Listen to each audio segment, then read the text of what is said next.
ඉස්සෙල්ලම අපි මේ සිස්ටම් එකට අපේ යූසර් නේම් එකයි පාස්වර්ඩ් එකයි දාලා ලොගින් වෙන්න ඕනේ. ඊට පස්සේ ඔයාලට මේ ආකාරයට දැකන්න පුළුවන් රෙන්ට් අවුට් අයිටම් කීයද, ඒ වගේම අද ආපු ආදායම කීයද, ඕවර්ඩිව් වෙච්ච ඒවා කොහොමද කියලා දැක් ගන්න පුළුවන්. අපි බලමු කොහොමද රෙන්ට් අයිටම් දාගන්නේ මේකට කියලා. ඉස්සෙල්ලම අපි රෙන්ට් අයිටම් කැටගරි ටික සිස්ටම් එකට දාගන්න ඕනේ. එකට මෙන්න මෙතන තියෙන දකුණු අත පැත්තේ උඩ තියෙන මේ නොටිෆිකේෂන් බෙල් එකට එහා පැත්තේ ඉරි කැලි තුන උඩ ක්ලික් කරන්න. ඊට පස්සේ රෙන්ට් කැටගරි මත ක්ලික් කරන්න.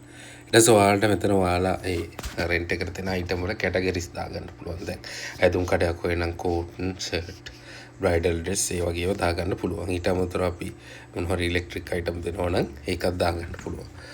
මම දාගන්නම් එක්සැම්පල් එකක් විදිහට බ්‍රයිඩල් ඩ්‍රෙස් කියලා. හරි, ඊට පස්සේ ඇඩ් කරගන්න කැටගරි එක. ඊට පස්සේ ඔයාලට අවශ්‍ය නම් මෙතන එඩිට් කරගන්න සහ අනවශ්‍ය නම් ඩිලීට් කරගන්න පුළුවන්. ඊට පස්සේ බෑක් එකට ගිහිල්ලා අපිට පුළුවන් රෙන්ට් අයිටම්ස් කියන එක උඩ ක්ලික් කරලා අපේ රෙන්ට් අයිටම් ටික ඇඩ් කරගන්න. හරි. ඉතින් මේ ඇඩ් කරපු රෙන්ට් අයිටම් මෙතන පෙන්නනවා. ඊට අමතරව ඇඩ් කරගන්න ඕන නම් මෙතන ප්ලස් මාක් එක උඩ ක්ලික් කරලා අපි අයිටම් එකේ නම දාගන්නවා. අපි හිතමු මොකක් හරි ඒකට අදාළ නම දාගන්න පුළුවන්. දාලා කැටගරි එක සිලෙක්ට් කරන්න ඒකට අදාළව. ඊට පස්සේ ඒකට අපි බාකෝඩ් එකක් දෙනවා. ඒක අතුර ගන්න අපි බාකෝඩ් එක දාගන්න. ඊට පස්සේ ඩිස්ක්‍රිප්ෂන් එක අමතරව මේකේ විස්තර මොන හරි දානවා නම් මේක මොන පාටද ඒ අමතර විස්තර ඩිස්ක්‍රිප්ෂන් එකේ දාගන්න පුළුවන්. ඊට අමතරව මේකට රෙන්ට් amount එක ස්පෙસિෆික් තියෙනවා නම් ඒක දාගන්න පුළුවන්. ඒක අවශ්‍යම නැහැ. ඔයාලට රෙන්ට් එකට තියෙන වෙලාවෙ ඒක ඇඩ් කරගන්නත් පුළුවන්. හරි. ඊට පස්සේ මම ඒක ඇඩ් කරගන්නවා. ඊට අමතරව දැන් මේ ඇඩ් කරපු ඔක්කොම පෙන්නනවා. ඔයාලට මෙතනින් සර්ච් කරගන්න පුළුවන්. ඊට පස්සේ මෙතනින් වෙනස් කරලා එඩිට් කරගන්න පුළුවන්. මේ සියල්ලම කරගන්න පුළුවන්. හරි. ඊට පස්සේ මම ආයෙ බෑක් ගිහිල්ලා මම දැන් කියා දෙන්නම් කොහොමද රෙන්ට් බිල් එකක් ඇඩ් කරන්න කියලා. අපිට තියෙන්නේ මෙන්න මේ රිකැලි තුනට ක්ලික් කරලා රෙන්ට් බිල් කියන එකට ක්ලික් කරන්න. ඊට පස්සේ මේ දාපු රෙන්ට් PS ටික තමයි ඔයාලට පෙන්නන්නේ. මම බිල් එකක් ඇඩ් කරන්න මේ ප්ලස් මාක් එක උඩ ක්ලික් කරනවා. ක්ලික් කළා අපි දාපු බාකෝඩ් එක මෙතනින් දාගන්න පුළුවන්. අපි ගහගන්නවා දැන් දාගත්ත බාකෝඩ් එක. ඊට පස්සේ මේක එන්ටර් කරාට පස්සේ ඔයාලට බලා ගන්න පුළුවන් මේ ටී පැනල් එකක් එනවා. මෙතන මෙන්න මේ පැනල් එක උඩ දැන් මේකට තවත් බුකින්ග්ස් ඉස්සරහට තියෙනවා නම් ඒ ටික අපිට බලා ගන්න පුළුවන්.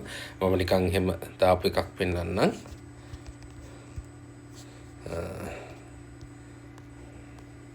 ඒ සාමාන්‍ය අපිට මගේ එරනවනේ දැන් පොතෙන් බලන්න ඕනේ බුකින්ග්ස් මොනවද කියලා. නමුත් දැන් මේ විදිහට අපි මෙන්න මේකේ බුකින්ග්ස් නැහැ. බුකින් තියෙනවා නම් මෙතන අපිට ඒ බුකින් ටික පෙන්නනවා. තව මේකට බුකින් තියෙනවා. ඒ දවස් මොනවද කියලා. ඒක අනුව අපිට මේක කොහොමද දෙන්නේ කියලා ඩිටෙක්ට් කරගන්න පුළුවන්. ඉතින් අපි මේකට දෙන්න රෙන්ට් amount එක මෙතනින් චේන්ජ් කරගන්නත් පුළුවන් ඕනනම්. චේන්ජ් කරගෙන add item කියන එකට ක්ලික් කරන්න. හරි. ඊට පස්සේ ඔයාලට පුළුවන් මෙතන මොබයිල් නම්බර් එක දාගන්න කස්ටමර්ගේ. ඊට පස්සේ කස්ටමර්ගේ නම NIC නම්බර් එක අවශ්‍ය නම් දාගන්න, ඇඩ්‍රස් අවශ්‍ය නම් දාගන්න. ඔයාලා NIC එක තියා ගන්නවා නම් NIC එක තියාගත්ත කියලා ටික් එකක් දාගන්න. රෙන්ට් ඩේට් එක කියන්නේ දැන් අපි සමහර විට අද නැතු වෙන දවසක රෙන්ට් එකට දෙන්නත් පුළුවන්. ඒ කියන්නේ හිට ගෙනියනවා වෙන්නත් පුළුවන්. එතකොට රෙන්ට් ඩේට් එක කවද්ද දාගන්න, රිටර්න් ඩේට් එක කවද්ද දාගන්න. ඊට පස්සේ ඩිපොසිට් එකක් ගන්නවා නම් ඩිපොසිට් amount එක මෙතනින් දාගන්න පුළුවන්. ඊට අමතරව යා මේකට පේමන්ට් ඇඩ්වාන්ස් එකක් දෙනවා නම් ඒක කීයද කියලා දාගන්න. ඕක සම්පූර්ණ ගානම දෙනවා නම් ඒ ගාන දාගෙන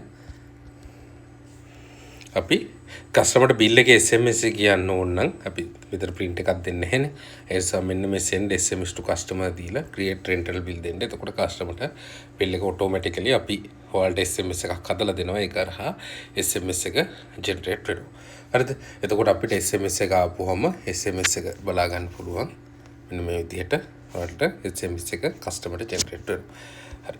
ඒක ඔයාලගේ shop එකේ නමින්ම තමයි generate වෙන්නේ. ඒක අපි generate කරලා දෙනවා. එතකොට මේ දාපු rental bills තමයි මෙතන තියෙන්නේ. මේ විදිහට පරක් වුණා නම් due days, header away days ඒ කියලා due days ගාන පෙන්නනවා. පරක් වෙලා තියෙන ඒ වගේ. ඊට අමතරව ඔයාලට මේක view කරාට පස්සේ ඒ කස්ටමර්ගේ බැලන්සස් තියනවාද මේ අයිටම් එක අපි දැන් රෙන්ට් එකට දෙන්න අනිද්ද වෙන්න පුළුවන්. ඒතර අනිද්ද කස්ටමර් ගෙනිච්චා නම් මේක මාක් කෑෂ් ඩිලිවර්ඩ් කියලා මාක් කරන්න ඕනේ. හරි view කරාට පස්සේ ඊට පස්සේ ආයෙ කස්ටමර් ගෙනාව නම් එහෙම සර්ච් කරලා mark as return කියලා අපිට මේවා කරන්න පුළුවන්. එතකොට additional payment මොනවා හරි තව ගන්නවා නම් ඒක දාගන්න පුළුවන්. balance එකක් තිබුණොත් ඒ balance එක අපේ additional payment එකක් විදිහට ගන්නවා. ඊට පස්සේ confirm return කරාට පස්සේ මේක අපේ list එකෙන් අයින් වෙලා යනවා වගේම rental list එක update වෙනවා මෙන්න විදිහට return කරේ කවද්ද කියලා. හරි.